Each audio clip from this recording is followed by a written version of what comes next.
Welcome to the Real Integrative Medicine podcast. I'm Dr. Jordan Robertson, and I'm here to bring you the tools, insights, and strategies to take your health to the next level while using evidence-based integrative medicine. What's real? This is what we want to explore together. Research is ever-changing and not easy to interpret.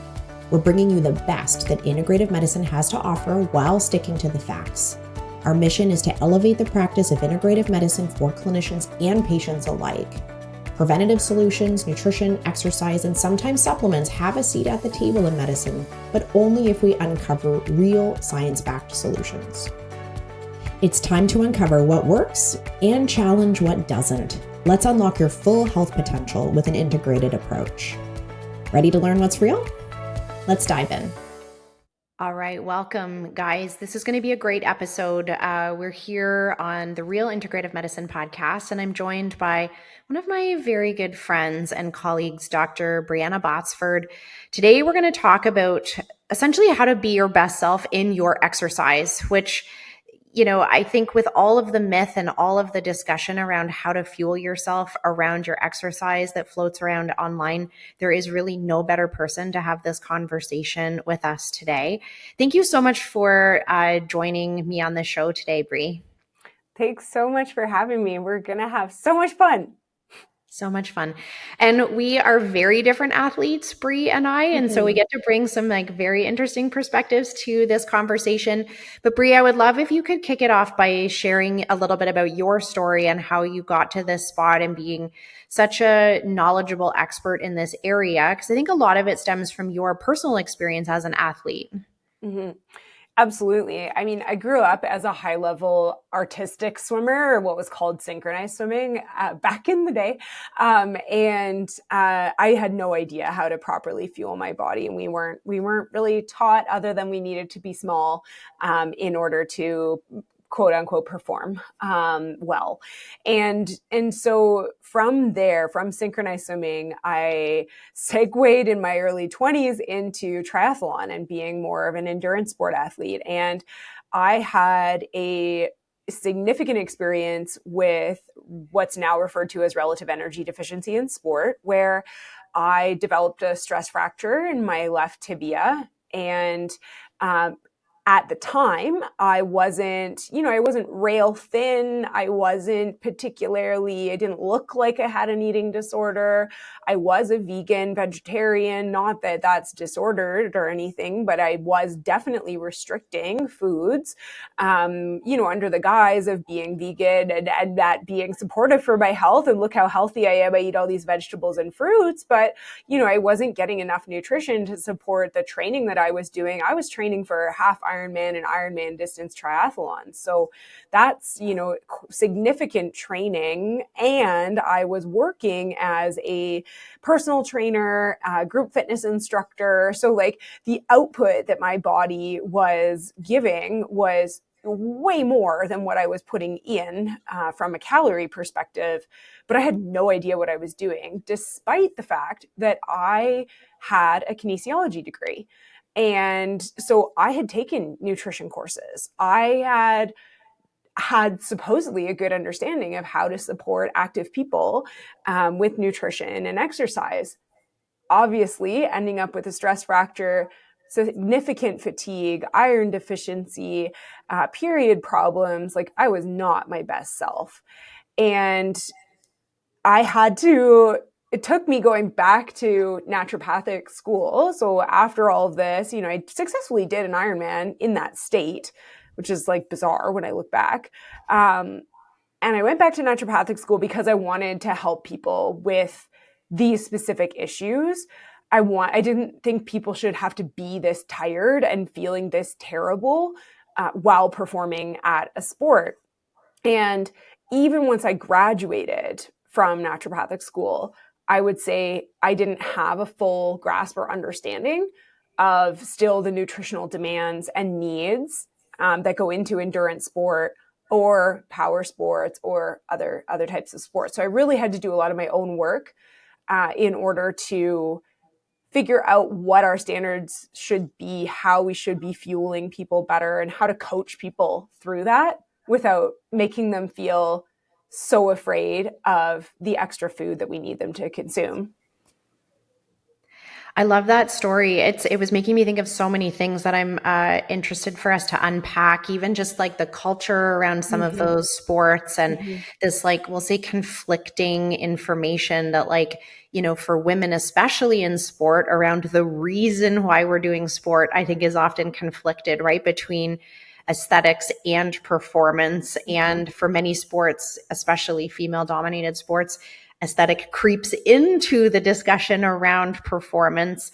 And yet it's so difficult for us to hold both of those goals like in our hand at the exact same time in so many different scenarios.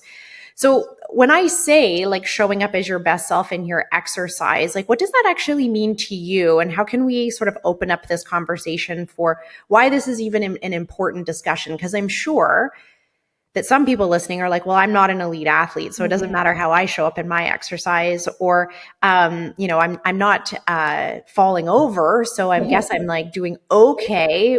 What does it mean to be your best self in your exercise to you? To me, it's that your exercise should support your lifestyle. And so on the one hand, you have athletes where exercise like is their lifestyle, right? And on the other hand, we have active folks who are engaging in exercise to support their health and well-being. And those active folks are often the people who may not know that the amount of exercise that they're doing demands a different nutritional strategy than what they're currently doing right now. It's interesting because when I was thinking back, like around the culture of like the sport that you played, like I was a competitive curler when I was growing up. And it's interesting because during like a good chunk of my competitive curling years, I've actually gained weight and really struggled around my, even though I was so like very active, like high level curling, like these games are like very long. And yet I really struggled to manage my weight. And it made me think that, the actual culture of the sport at that time was you lived in hotels, you ate fast food, and you drank beer. Yeah. And when I did it only recreationally, it was really like infrequent, right? You'd go to like some big bonspiel. It would be like a super party. You'd tailgate, and it wouldn't, in the grand scheme of your health, maybe wouldn't matter. But as I ascended into the like ranks of more competitive curling, all of a sudden I was curling 27 weekends a year. And you can't eat like that and be your best self 27 weekends a year. So it's kind of almost no matter what extreme we talk about, it's when your exercise is happening all through your year, all through your life, that the habits that are like compounded with your exercise and the culture around your exercise in many directions, if your nutrition is not you're not being mindful of it at the very least, it's probably not helping you show up as your best self.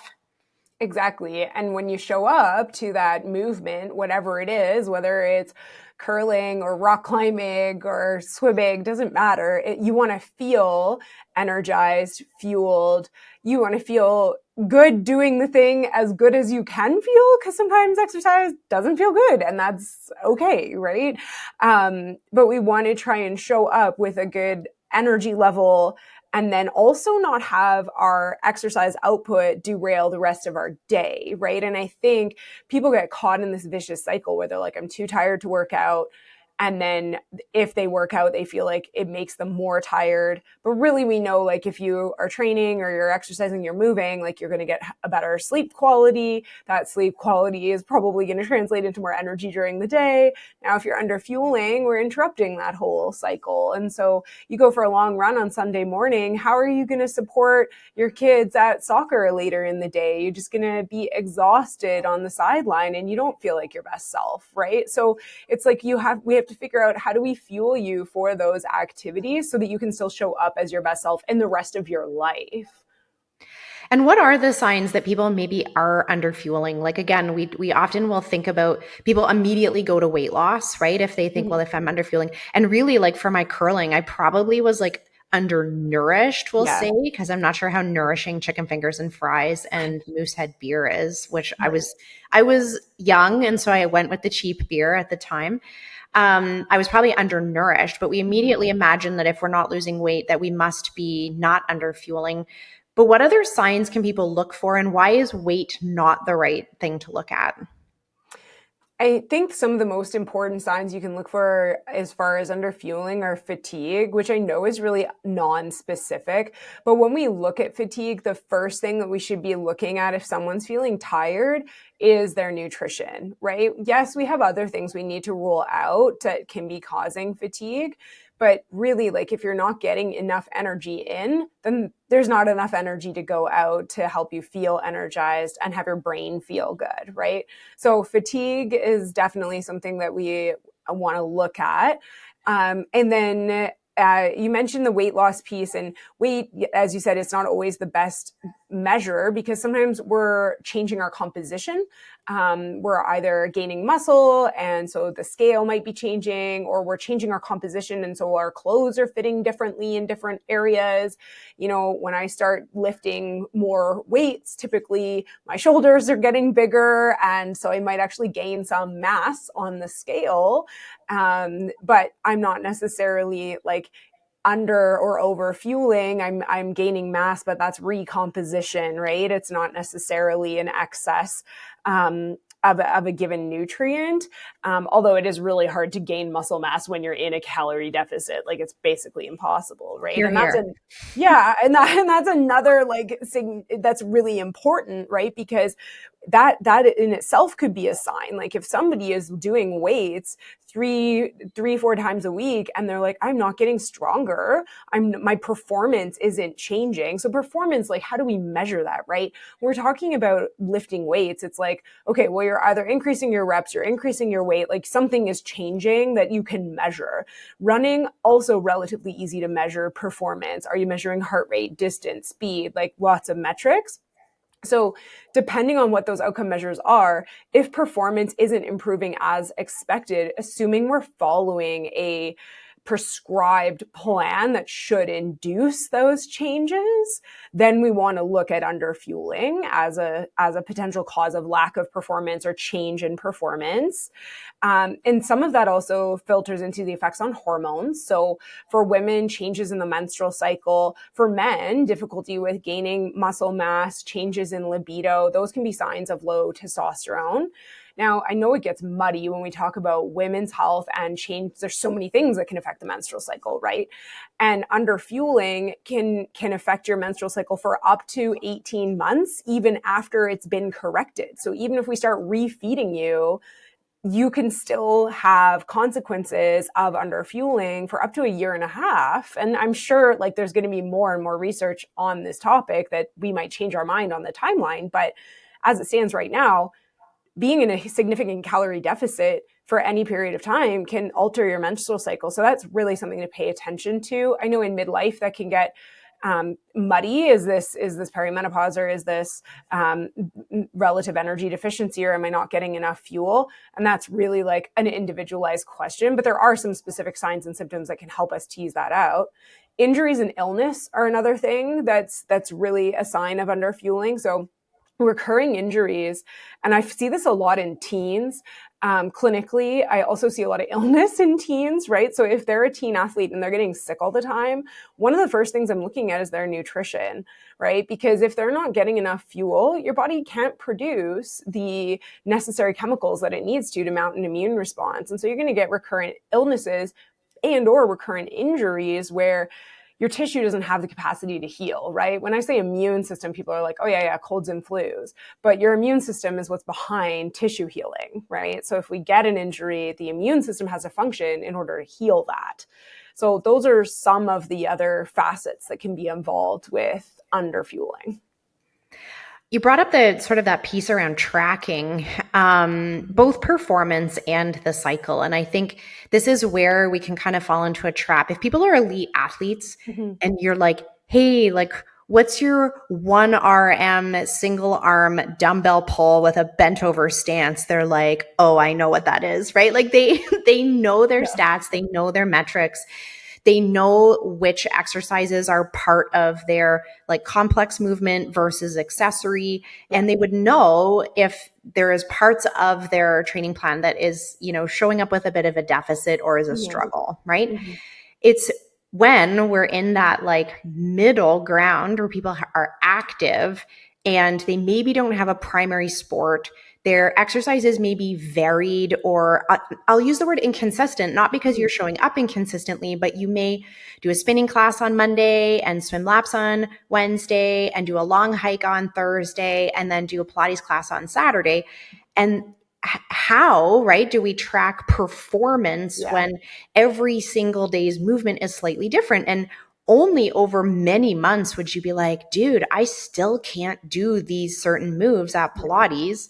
I think that's how we talk about Pilates. I'm not a Pilates person, but yeah, I still can't do this despite the fact that I have been in, this regular class, or I've been doing this regularly, or I still have weakness, or I'm not able to perform where I could maybe 6 months ago. But when people have a very varied exercise regime, their ability to see like deficits or their ability to see this lack of performance is hard. Right. I even know that sometimes with Sean, who does like lots of different exercise, and he'll be like, oh, I had a really bad spin class or whatever it is that he's doing. And I'm like, yeah, but like bad night's sleep, late night of working. But to him, he's just tracking it against like, it's hard to connect it to previous exercise because the day before was squatting, right? Not spinning. Yeah. Yeah. And I think like in that regard, performance maybe translates to performance in our life, right? And our work and our energy levels overall that way.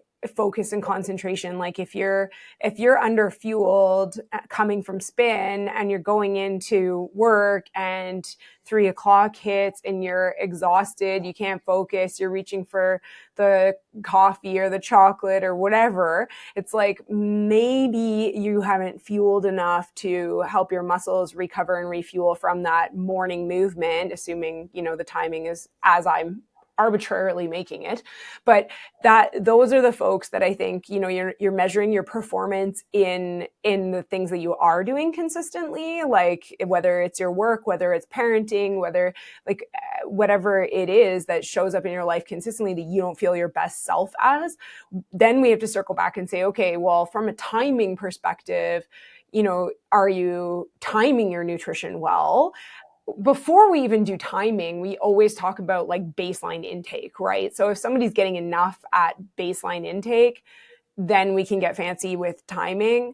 Sometimes the timing of their nutrition is the thing that needs to change, right?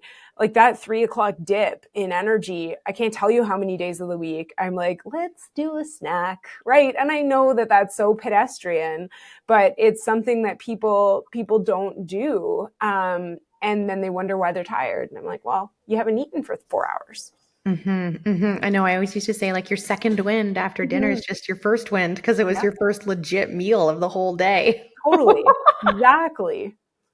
So let's just talk about like fasted exercise for a second there, because I think that the timing question brings that part up. We often will see, and even I see it in my news feed, although I have like really curated my Instagram feed right now to pretty much only be golden retrievers. But I would often see this discussion, especially in like the fit influencers, that they're doing fasted cardio. And even though that would literally never dawn on me to exercise on an empty stomach, I think that message makes it to women often that this is something that they maybe need to consider to enhance the benefits of their exercise. Yeah. What's your take on that?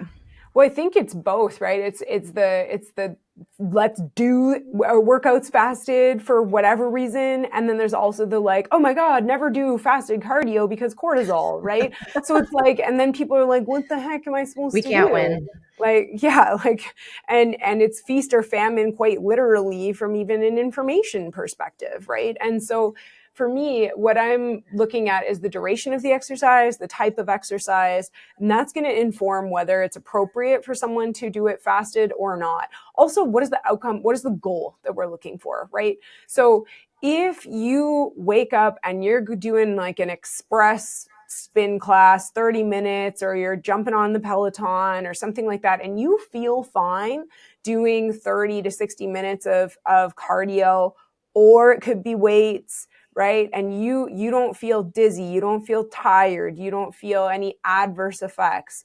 Power to you. Like nothing bad is going to happen if you do that. You need to fuel afterwards. We don't want to burn a bunch of calorie and then not take anything in. That's a recipe for being exhausted later on in the day. Maybe not immediately, but for sure later on in the day.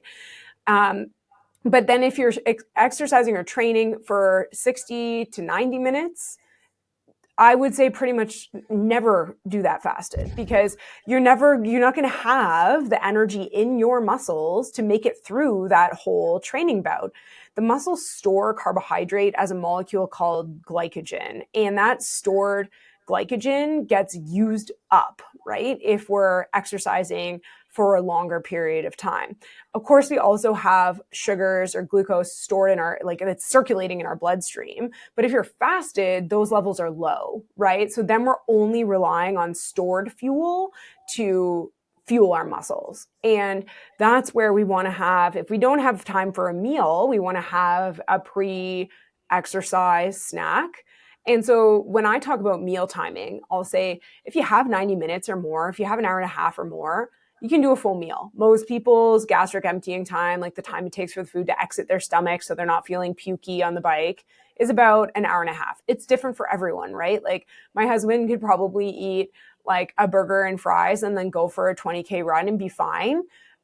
If I did that, I would either poop or puke. I can tell you that right now. So for me and for most people, it's like, if you have that 90 minutes, you have enough time to have a potential full meal. And so that's just your regular, meal composition, your carbohydrates, your proteins, your fats, vegetables, fruits, all of it. If you have less time, you're looking at what's digestible and what's going to give your muscles the energy that you need to do the movements that you're looking to do. So it's no secret, anyone who knows me knows that I love bananas. I've been known to eat a maximum of 14 in a day when I rode my bike 400 kilometers in one day. And I told my 4-year-old that, and he was like, "You couldn't eat 14 bananas." And I was like, "Buddy, trust me." So bananas, I think they're the perfect food. And they're a great pre-workout energy source, right? They're full of carbohydrates and quick sugars that your body can use to fuel your exercise. Now, typically we like to pair that with a little bit of fat or a little bit of protein just to keep that sustained release of energy in your system.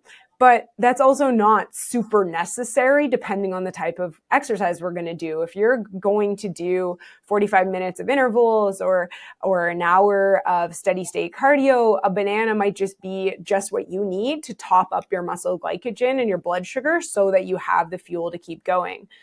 Once we start training more than an hour and a half at a time, that's when we're looking at like intra-workout fueling. So do we need to add extra carbohydrate during the exercise to keep your body going, right? So it's, if you have a short workout and a short workout, could be high intensity, could be low intensity, doesn't matter. Shorter workout, you're good to do fasted if that's something that works for your body. Most people don't feel great doing fasted workouts. So most of the time we're going to do either an energy top up or we're going to do a full meal if we have that hour and a half before to digest. Yeah, I think that's such good advice. And I like that there's a little bit of like that timing recommendations, right? Because it gives people some framework. I honestly, every time I eat a banana or take a banana with me to the gym, I think of you. Like, oh, Brie would be so proud of me for eating this banana. But it gives that sort of perspective on, I think if people are not feeling great before, if they eat and then go and exercise, we really have to ask ourselves, like, what are we eating, right? Mm-hmm. And it may be that the foods that you've chosen are too like difficult to digest, or if it's something that like consistently repeats on you, right? Mm-hmm. Like I think when we talk about not feeling well, mm-hmm. when we're exercising with a meal on mm-hmm. us, we assume that it's like just the meal, like, no, I can't eat. Like it's the mm-hmm. meal itself that's the problem, without maybe questioning that there are particular foods that are not awesome to have before you exercise. Yeah. And I know, like, as a lifter, for me, it's all about the reflux, right? For me, because mm-hmm. I'm not exactly like, I'm not doing steady state anything, let's be honest. But for me, if I don't feel good, it's because I ate too much. And so if I have to like cinch a weight belt on a actually full stomach, it never feels good. No. But also I can, depending on like the volume or the load, have like a bit of regurg, like mm-hmm. and so if I've had like I'll use an extreme example, burrito, which I've definitely done more than 10 times in 10 years. It's not the right choice, right? And even if I had one bite of burrito, it wouldn't have been the right choice because it's the actual spice and the food that's the problem, not that I ate or didn't eat. Mm-hmm. Yeah, totally. And like I'm the same. Like I remember running after like I very rarely work out in the afternoons anymore, just from a timing perspective. But I used to, one of my favorite snacks was like those really seedy, crunchy crackers and hummus. And then I would like feel like I had to poop always during my run. And it's like I wonder why, right? I just can't eat before my run. No, you were literally eating like a fiber bomb and then trying to go for a run. So it's workshopping what the contents of that snack or meal is, instead of just writing it off as, oh, I'm not the kind of person who can eat before exercise. I just feel gross. I don't know if this is you or not, but if you're a naturopathic doctor or an integrative practitioner who prides yourself on being evidence-based, but don't have time to stay up to date with the research yourself, I have a solution for you. I'd love to invite you to explore and join the Confident Clinician, the only integrative medicine clinical decision-making tool that helps get research from PubMed into your practice with ease. We have built out exactly what you need to be the most efficient in your work, to be the best in your community, and to save you those precious hours that you're spending right now doing the research yourself. Joining with our premium membership gives you access to unlimited AI searches, gives you access to all of our previous database content, as well as our upcoming year of live delivered modules. You can check out more in the link in the show notes. I would love to see you inside of our community. We're making a huge difference in the way that practitioners practice integrative care and raising the bar for evidence-based integrative medicine. I hope you'll join us. Yeah. And I've had that experience too, where I've like not eaten enough and then I've taken my shake or just like protein powder and water and drank that while I was exercising, and then like had a total blood sugar like bomb out during my actual training. And it's not because the shake is wrong. It's because I didn't go into the actual training session with enough carbohydrate in my body, so that then having the shake just made me feel so disgusting. So it's not, there is a little bit of, you just have to be curious, I think, versus saying like, yes, food, no food. And I think the messaging people get online is either you eat or you're fasted. Yeah, totally. Yeah. And I think it's a good point about the protein, where it's like, we have to make sure we're getting enough of each macronutrient. And like 10 years ago, and probably, consistently over the last decade, I've been like trying to trick people into getting enough protein. And now I feel like I'm trying to trick people into getting enough carbs. Like, thank you, TikTok or someone, I don't know. But the protein thing, I feel like we're nailing it for the most part. But carbohydrates got such a bad rap for such a long time. Different diets, keto, all these things over the past, 15, 20 even years. And now we're at a point where I'm like, I have to teach people how to eat carbohydrates, which is so different than, 10 years ago.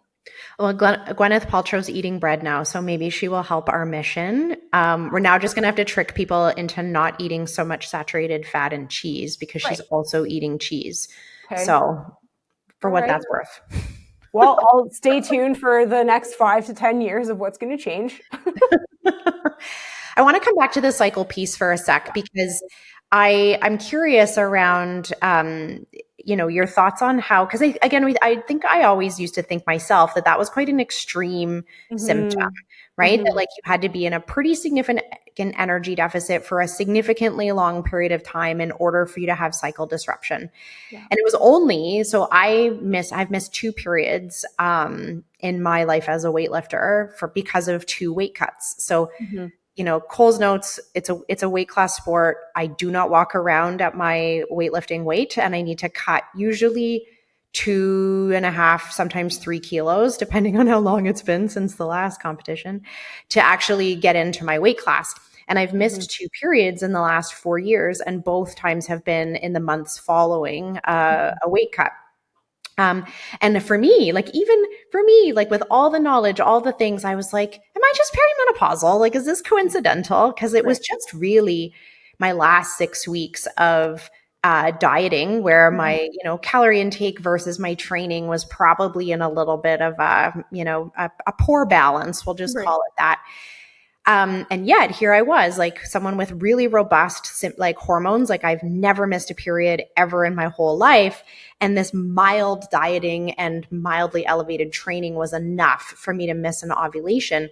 Really changed the way I thought about this, because I didn't think the threshold was that low, right? For me.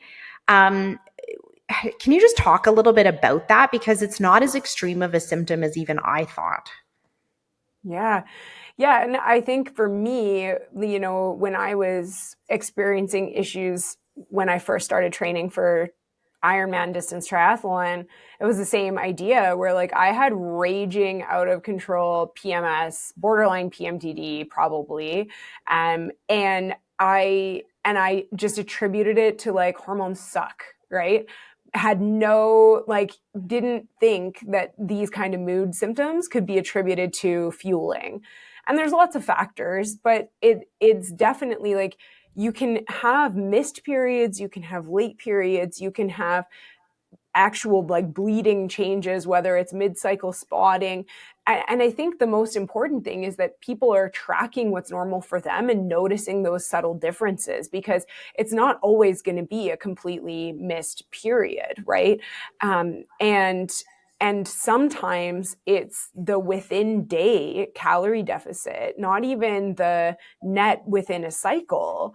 If you're in a calorie deficit when your luteinizing hormone is trying to talk to your ovaries and tell them to do the thing to ovulate, your brain is like, oh, we're in a deficit. This is not a good time to trigger an ovulation. And that within day can affect that menstrual cycle or the cycle after, right? And so it's like these very subtle, and carbohydrate availability specifically has been shown to impact luteinizing hormone, so that hormone that drives the ovaries to ovulate. And so it can be the extreme of like losing a period, missing a period, or it can be menstrual symptoms as far as even painful periods, PMS symptoms, whether that's physical, so things like bloating, breast pain, all those kinds of things. It can also be the mental emotional symptoms, fatigue in there. I know I've said it a bunch of times, but those subtle changes, if they're not normal for you, that can indicate underfueling. And then the other thing is, if it feels like it's normal for you, but it's been so long that you just think that that is what everyone's normal is, that's also a time to get curious, right? Because some people, especially I find there's folks that are of the mind that when they do a marathon training cycle, for an example, they're just going to see cycle changes. They're like, oh, it just is what it is, right? It's going to change. I'm going to either lose it or it's going to change, or it's just going to happen. And it's like, it doesn't have to happen that way. Yeah, like there's, I've always told this example of like when we stand people up at the Olympics, right? Like on that podium, and there's milliseconds between their performance. Some of those people have their period and some don't. So it's not just about the exercise or their training. It's about how their body perceives the threat and how they fuel the threat of their exercise that will influence their ability to ovulate. But you're right. I think we sometimes normalize parts of that experience, and then we don't seek out support, or we think maybe there's nothing you can do because this feels like that's something that's supposed to be just normal. Yeah, totally. Especially the mood dysfunction and like mood of itself, like not even talking about menstrual cycle, but mood symptoms. So depression, anxiety symptoms are also part and parcel with the energy deficiency. So not saying that like depression and anxiety don't exist on their own. Of course, they absolutely do. But patients that have anxiety or depression, especially new onset, they could be at risk for energy deficiency, because that could be their brain not getting enough fuel to produce the chemicals that it needs to feel happy and healthy, right? And so there's also that nuance with mood where it's like, it could be PMS, sure, but it also could be your baseline mood. And then looking back at, is this your baseline all the time? And are you always training for something? Or is this a new onset of training and now your mood is off and we're curious about why? I would love if you could comment on your thoughts about this. The difference between having like, I will say a knowledge deficiency versus like a strategy deficiency. Mm-hmm. So, for me, like I have all the knowledge in the world. I have access to all the knowledge in the world. And I still need my coach to be like, JR, it's 3 days in a row. That's why you're tired. Mm-hmm. Right? Like I actually I do not have that ability to always strategize for myself, despite having all of the knowledge. And what I will say is, especially if people are, they're jazzed about their exercise, it's their hobby, they can be like this knowledge collector and collect all the knowledge and then still not always be able to implement it or not be able to see what parts of that knowledge actually needs to be implemented for themselves. Like, when do you think people need to make that decision between the like casual listening to cool stuff about exercise versus actually investing in some strategy? That's a good question. I mean, I think I'd love to say everybody should just be able to like pull out a sheet of paper and write out what their strategy is, whether it's like nutrition, baseline, what I call baseline nutrition, which is what you eat in a day, or your race nutrition. So what you're going to take in during a race or a weight cut or competition, like, right? Like you theoretically, if you have the knowledge, you should be able to create the strategy, but then the what ifs happen, right? It's like, what if I didn't bring my banana to the gym? What am I going to do? What if I was working late and I didn't have time to have a snack before I got to the gym? What if I woke up late from my alarm? What if I was back-to-back patients all day and I didn't have that mid-afternoon snack? So like the strategy comes into workshopping those potential barriers, right? That people see to it doesn't have to be nutrition, any behavior change, right? So it's like, what barriers are there? What are the things that could go wrong that even though you have the knowledge, you're not going to do them? And so that's a really great reflection question for people just to think about of like, what is my backup plan, right? And at some point, we all need, I think, a coach or an external influence to tell us like, hey, yeah, JR, it's been 3 days in a row. No wonder you're tired, right? Like I need that kind of stuff all the time in all different areas of my life. It's not just in my training, which of course I have a coach, right? And nutrition, I have used coaches in the past, even again, having all of that knowledge for myself. It's like, sometimes I need someone to just tell me like, this is what you're going to eat after your workout, because I'm overwhelmed with all the other decisions that I have to make in the day, right? It doesn't mean you're not smart. It just means that you need a strategy. And so putting like pen to paper and actually figuring out what your strategy is, and then brainstorming where the holes are in your strategy so that anytime something that comes up that's going to derail you, you have a backup plan. And I know we can't plan for everything, but it's nice to have those backup plans. What happens if the kids are late at soccer and you don't have time to cook supper? We're doing a Costco chicken and a bag of salad and some, sweet potato fries, whatever. Like that's a great supper, right? But it's like we have this idea that it has to look a certain way for it to be what it should be. And so having those backup plans, I think, is super valuable. And then hiring the person to help you figure it out if you haven't done that yet. It's interesting as you were saying that, you should be able to pull out your strategy and just be like, here it is, right? Here's my game plan. Here's my strategy.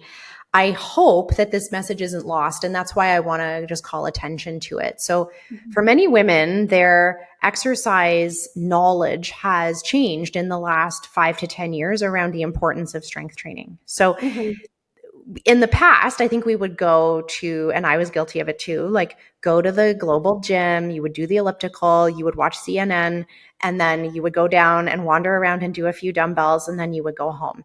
And there was no strategy, but you were working out, right? And I think that our knowledge around the importance of muscle mass and maintaining muscle mass with age has gone up. What I don't know if what's happened is has a strategy around what that actually, like what's required to do that. Has that accompanied this new knowledge? And I don't think it has. No, absolutely. And it's the same thing with the protein conversation. Like people are protein aware. They're like, I get protein at every meal and I know what protein is. But then it's like, how are you actually going to get 150 grams of protein in the day? What are you actually going to do that? And not just the like, I made cottage cheese pancakes one time. Like, it's like how every single day.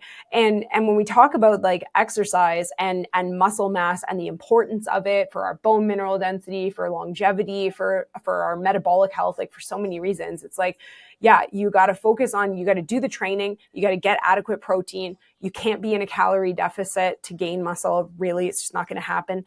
And so it's like, what are those things that you need to do to make sure that the strength training, the adequate protein, that's actually working towards your goal?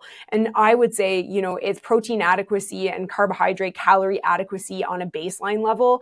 And then we get fancy with that timing piece where we're like, okay, post-workout, you need to have probably 30 grams of protein, 30 grams of carbs to pull that protein into your muscles, right? Like, and we can get really strategic about what does that mean? Because I know that when I say 30 grams of protein, there's people who are like, yes, 30 grams of protein, that's one scoop of whey protein isolate, or it's this many egg whites, or it's that many, right? Like there's people who know that off the top of their head already right now.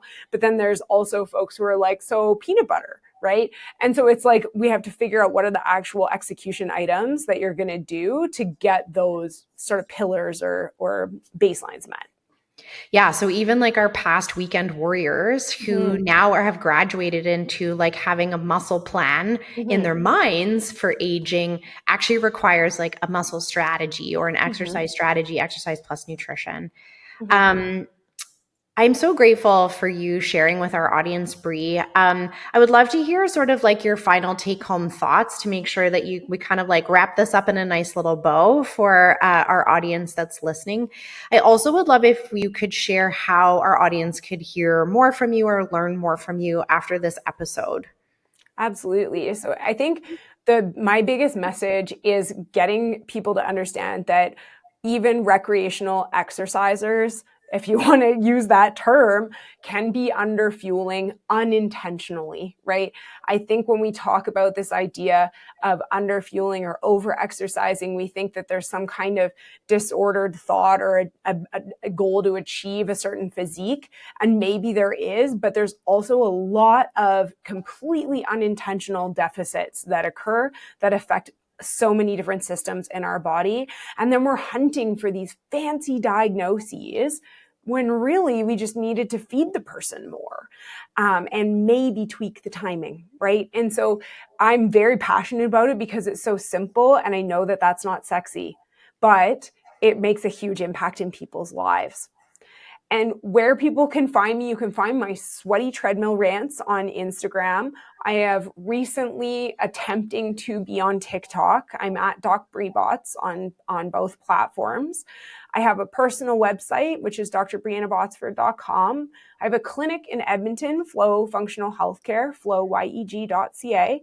And we're launching a nutrition course specific for runners that's going to be coming out really soon. Amazing. We'll put the links to all of those in the show notes so that you can access all of those things. Highly recommend the sweaty treadmill rants. And I also highly recommend the Intro to Nutrition for Runners course that you've put on, Bri. I've personally seen behind the scenes on that whole thing. And I think it's exactly what all of our runners need so that they don't land in our offices exhausted and not knowing why. Thank you so much for spending time with us here today. Thanks so much for having me, Jordan. That's it for today's episode of the Real Integrative Medicine podcast. I hope you're feeling inspired, informed, and ready to make changes that truly support your health. If you found value in today's discussion, don't forget to hit subscribe, share this episode with someone who needs it, and leave a review. It helps us reach even more listeners just like you. Your health journey is personal and it's powerful. Let's keep building on the knowledge to give you the confidence you need to thrive. It's important to remember that the Real Integrative Medicine podcast is for educational purposes only. Be sure to talk to your doctor before making any personal health changes. This podcast isn't intended to diagnose you, and no doctor-patient relationship was formed by listening. We'll see you next week.